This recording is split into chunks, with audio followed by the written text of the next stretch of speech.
ব্যক্তিগত ভ্ৰমণত তেখেতে চিৰাঙত আহিলে। কিন্তু কোনজন ব্যক্তিৰ ঘৰত আহিলে সেইটো কিন্তু ডাঙৰ প্ৰশ্ন।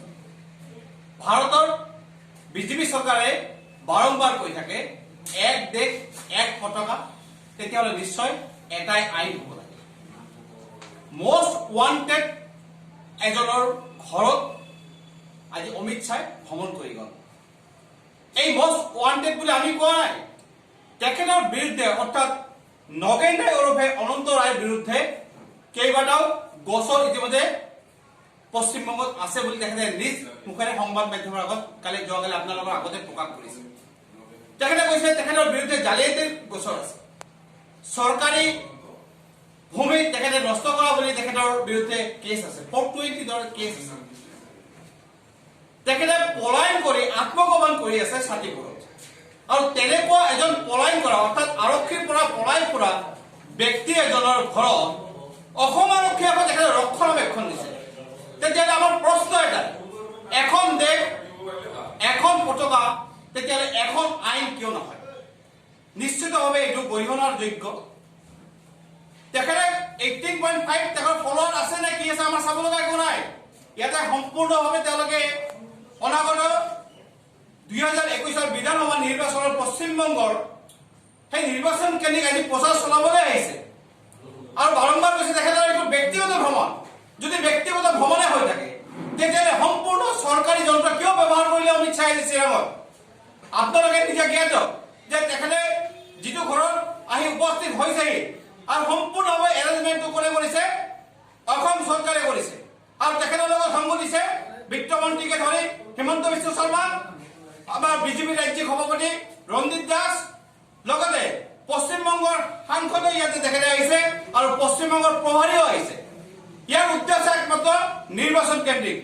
আৰু আমি সম্পূৰ্ণভাৱে যে আৰক্ষীয়ে ৰক্ষণাবেক্ষণ দিছে, আমি বিচাৰিছিলো যে মষ্ট ৱান্টেড মানুহ নিশ্চয় আৰক্ষীয়ে আজি হয়তো আটক কৰি গোটাই দিব, কিন্তু ইটো নহল, তাৰ বিপৰীত ছবি আমি দেখিবলৈ পালো।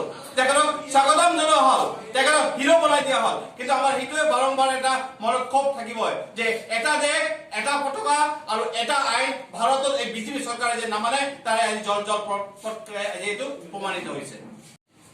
চাওক, যিহেতু তেখেতে ইমান ৱেল নন পাৰ্চন নাছিলে, আত্মগোপন কৰি থকা এজন ব্যক্তি, খুব কম সময়ৰ ভিতৰত কি গোচৰ আছে এই মুহূৰ্তত তেখেতে নিজ মুখেৰে স্বীকাৰ কৰিছে।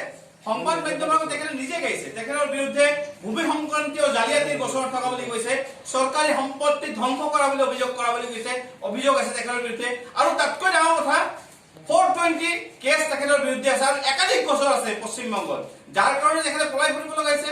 এই অনন্ত ৰায় নামৰ বোলা ব্যক্তিজন তেখেতে ধৰ্মগুৰু হিচাপে আপোনালোকে ক'ত কৰ্মৰত আছে জানে? আজি য'ত আমি সংবোধন কৰি আছো তাৰ নিচেই কাগজ থকা বিয়াৰ ভিতৰত তেখেতে এজন অৱসৰপ্ৰাপ্ত কৰ্মচাৰী আছিলে।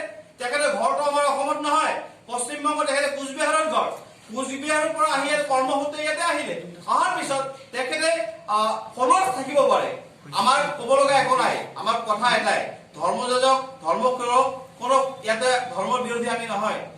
যেহেতু আমাৰ ভাৰতীয় জাতীয় কংগ্ৰেছ দলটো হৈছে বিভিন্ন জাতি ধৰ্ম ভাষা নিৰ্বিশেষে সকলক একত্ৰিত হৈ একেটা ছাতাৰ তলত আমি সকলোৱে যাতে আবদ্ধ হৈ একেলগে চলিব পাৰো, দেশখনক যাতে আগুৱাই ল'ব পাৰো। কিন্তু এই বিজেপি চৰকাৰখনে কিন্তু কয় এটা কৰে এটা, চমক তেওঁলোকে দিব বিচাৰে। আৰম্ভৰ কৈছো ব্যক্তিগত ভ্ৰমণত ব্যক্তিগত হিচাপে তেখেতে কৰিব লাগিছিল, কিন্তু মষ্ট ৱান্টেড মানুহৰ এটা ভাৰতৰ গৃহমন্ত্ৰী হাস্যকৰ নহয়নে? আমাৰ এই ছবিটো যদি বাহিৰৰ ইণ্টাৰনেশ্যনেল আমাৰ প্ৰকাশ পায় তেতিয়াহ'লে আমাৰ ভাৰতৰ ছবিটো ক'ত যাব? ৰাজনৈতিক মানে তেখেতে বলি হৈছে নে নাই সেইটো কথা আমি এই ক্ষেত্ৰত ক'বলৈ নাযাওঁ, কিন্তু আমাৰ কথা এটাই, ইয়াতে বিশেষকে যিসকলে আমাৰ ভাই জনগোষ্ঠীসকল, বিশেষকে আমাৰ কোচ ৰাজবংশী জনগোষ্ঠীৰ ভাইসকলে আন্দোলন কৰি আছে বৃহত্তৰ সময়ছোৱাৰ পৰা। আজি কোচ ৰাজবংশী মহাসভায়ো কালি এটা কৌতূহল ব্যক্ত কৰিছে বিশ্বজিৎ ৰায় যে এই ব্যক্তিজন অনন্ত ৰায়ৰ সৈতে কি এনেকুৱা গোপন তেখেতৰ মিতিৰালি আছে আমি নাজানো। সেইটো আমাৰ কথা নহয়, বিশ্বজিৎ ৰায়ে কালি স্পষ্টকে কৈছে। তো তাৰ পিছতো যদি কিবা ক'ব লগা আছে বুলি আমি নাভাবো। আমি কোনো জাতিৰ বিৰুদ্ধে নহয়, কোনো জনগোষ্ঠীৰ বিৰুদ্ধে নহয়, কিন্তু আমি সদায় ভাৰতৰ ন্যায়টোক সন্মান কৰো, গণতন্ত্ৰক বিশ্বাসী মানুহ। কিন্তু গণতন্ত্ৰক বিশ্বাস কৰা মানুহ এজনে আজি ভাৰতৰ গৃহমন্ত্ৰী হৈ তেখেতে গণতন্ত্ৰক বিশ্বাস কৰে নে নাই এই প্ৰশ্নৰ কিন্তু উত্তৰ দিব লাগিব।